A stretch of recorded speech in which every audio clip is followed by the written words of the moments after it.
If your Ford Edge is having trouble connecting to Apple CarPlay, follow these steps to get your system back online. Studies show that over 70% of infotainment glitches are fixed without needing a visit to the dealership.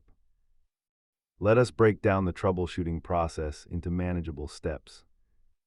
Start by swapping your cable and cleaning your phone port, as these are the most common points of failure. If the hardware is fine, perform a master reset on your sync system to clear out any corrupted pairing data. Double-check that CarPlay is enabled within both your vehicle settings and your iPhone screen time restrictions. Most fixes are free, but if these steps fail, you may be looking at a faulty USB hub or APIM module. This chart shows that cables are the #1 culprit for connection drops in the Ford Edge. Try connecting a different phone to isolate the issue, and finally check your fuse box for any blown circuits. Keep these simple tools in your glove box to troubleshoot connectivity issues while on the road.